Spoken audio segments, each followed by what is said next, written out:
Hello, in this chapter we're going to talk about international governance initiatives. During the late 90s and the early 2000s, the idea of the resource curse started gaining traction in policy circles. This was the same time that commodity prices were rising and an increasing number of developing countries were debuting as producers of oil and mineral resources. Prompted by these developments, there emerged a number of international initiatives that sought to mitigate the negative impacts of natural resource wealth. Today I'm going to provide a quick mapping of these efforts and then focus a bit on the programs that advance transparency. A number of the initiatives are multilateral or run by multilateral institutions. The most prominent is the Extractive Industries Transparency Initiative, or the EITI, and I'll talk more about that one a little bit later. But there were a few others as well. The African Union and the UN Economic Commission for Africa came together to create the Africa Mining Vision, which sets out guidance for how African countries can benefit most from their natural resources. Then, individual African countries are invited to produce their own country mining visions. The World Bank has launched an online extractive industries sourcebook and has devoted a lot of attention to natural resource issues in its technical assistance work. The International Monetary Fund has published a guide to resource revenue transparency, and the International Financial Corporation, the IFC, talks about extractives explicitly in its performance standards on environmental and social sustainability, which apply to all the projects that the IFC finances. Other multilateral initiatives are not specific to the extractive sector, but they still have an impact. The Open Government Partnership has a working group on natural resources, and a number of participating countries have chosen to include extractives-related issues in their commitments. For example, Colombia included a commitment to greater openness in how they manage their mining royalties in their OGP action plan. Also relevant is the OECD G20 Inclusive Framework on Base Erosion and Profit Shifting, or BEPS, which aims to give governments tools to combat tax avoidance, specifically to combat the strategies used by companies to shift income to low or no tax jurisdictions. The OECD also holds regular policy dialogues on natural resource-based development, which convenes experts and stakeholders to address issues such as corruption risks, contract negotiation, revenue management, and local content and infrastructure. The G7 has publicly supported extractive sector transparency for over a decade, and the issue often features within their anti-corruption programs, including their efforts to tackle the issue of secret corporations. The G7 also runs a program called CONEX, which aims to build the capacity of developing countries in extractive sector contract negotiations. The G20 has expressed its support for the EITI, and it has a working group on corruption, which has in the past dealt with some extractive-related issues. Moving over to the civil society side, several NGOs came together in 2002 to create Publish What You Pay. Since then, Publish What You Pay has grown into a global coalition of over 800 members. Alongside many national NGOs, a few international NGOs were created to deal just with resource governance issues, such as Global Witness and Revenue Watch. A number of long-standing NGOs, like Oxfam and Transparency International, have chosen to devote a lot of their resources to extractive sector issues. In 2010, the Natural Resource Charter was launched. Developed by a group of international independent experts, the Charter offers guidance on the key decisions that governments face when managing natural resources. In 2013, the Natural Resource Charter and Revenue Watch merged to form the Natural Resource Governance Institute, which is one of the conveners of this course. More on the academic side, the Columbia Center for Sustainable Investment, another convener of this course, does a lot of applied research and convening on extractive-related issues as well. There's a whole other set of initiatives that target the private sector.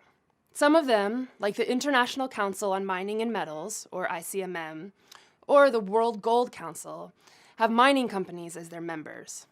Both of these bodies set standards that all of their members choose to abide by. Several other initiatives push companies to raise their standards of supply chain due diligence. Most of these aim to decrease the trade in conflict minerals. The OECD produces extensive guidance on this topic. In 2017, the EU passed regulations that will require European companies, beginning in 2021, to follow those OECD guidance when importing tin, tantalum, tungsten, and gold from countries affected by conflict or at high risk of human rights abuses. Specific to diamonds, the Kimberley process is a supply chain certification scheme that includes roughly 54 participants who mine over 99% of the world's rough diamonds. A number of other voluntary initiatives are relevant because lots of oil and mining companies choose to participate in them. These include corporate social responsibility standards and reporting standards, such as the UN Global Compact, the UN Guiding Principles on Business and Human Rights, and the Global Reporting Initiative, which addresses sustainability issues. On the investor side, 90 financial institutions in 37 countries have adopted the Equator Principles, which spell out good practices that investors should follow to reduce social and environmental risk. There's also something called the Santiago Principles, which is for sovereign wealth funds, and over 30 sovereign wealth funds have signed up to abide by these principles. Many of these funds contain mostly oil revenues. The Santiago Principles mostly address things like transparency, accountability, and oversight mechanisms that sovereign wealth funds should adopt. So that's a brief overview of what's out there, although of course there are a number of other projects and initiatives that I didn't name, and an ever-growing number of country-based and regional initiatives. I want to spend a little bit more time now talking about transparency, because a number of different approaches have arisen, and they have some important differences. First, let's tackle the EITI. The EITI is voluntary and it's multi-stakeholder. So when a government chooses to join the EITI, they basically agree to do two things. First, they agree to disclose a certain set of information. And second, they agree to set up a multi-stakeholder body to oversee the reporting process that has representatives from government, civil society, and the private sector. So far, 52 countries from all around the world have signed up to implement the EITI.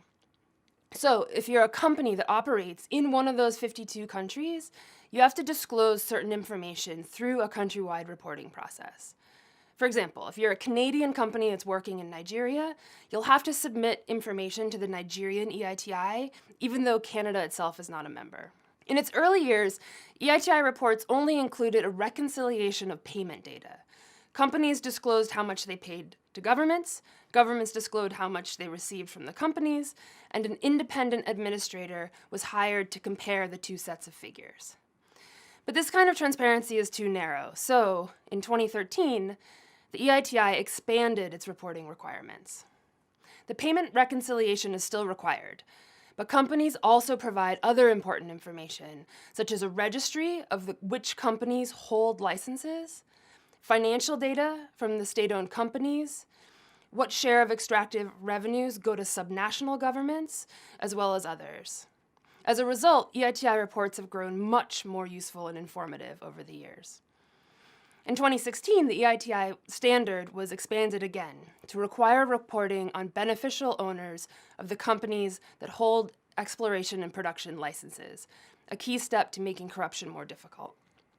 The EITI also recently adopted a civil society protocol in response to the repression and intimidation faced by civil society in several of its implementing countries. Because the EITI is a voluntary measure, lots of oil and mineral-rich countries choose not to participate, including some places with very severe corruption and resource governance problems. This is why mandatory reporting requirements by home countries are so important, because they can help fill that gap. As of 2016, companies that are based in the EU, Norway, and Canada, or listed on the stock exchanges in those countries, are required by law to report annually on the payments that they make to foreign governments, so royalties, taxes, fees, and break down that information at a project-by-project level. This new payment data represents a really exciting resource of new information that's starting to be used more widely. While many companies vigorously resisted these new rules, they're now complying, and we haven't heard any accounts yet that has damaged their commercial well-being. In the US, things are more complicated. The US passed a law requiring this kind of payment reporting in 2010. Then, the American Petroleum Institute, an oil lobby group, sued the US government, claiming that the new reporting requirements were too onerous. The courts sided largely with oil companies, which led to a very long delay in the US government issuing the implementing regulations. Then, in early 2017, Congress voted to repeal the rule altogether, and President Trump signed the order for it to be eliminated. Many observers have interpreted this move as a concession to the oil industry. Along with these voluntary and mandatory initiatives, a number of individual countries and companies have made the choice to advance transparency on their own. For example, NRGI research shows that at least 29 governments, from Australia to Guinea to Peru, have chosen to disclose at least some of their oil and mining sector contracts. The oil company Cosmos chooses to disclose its contracts and also complies with the European payment reporting rules, even though it's a US company and doesn't have to. The oil trader Trafigura discloses data on its payments to governments in EITI countries, also on a voluntary basis. These actions show that individual actors can absolutely do more to be transparent on their own, rather than waiting for it to be a legal requirement. Through all of these actions, the idea of transparency has gained a lot of traction in oil, gas, and mining circles. And the direction of travel is definitely towards greater openness. However, there remains a lot to be done. While the idea of transparency has many allies, in practice, a lot of information is not being disclosed, and secrecy still remains the norm more often than not. Thanks very much for your time.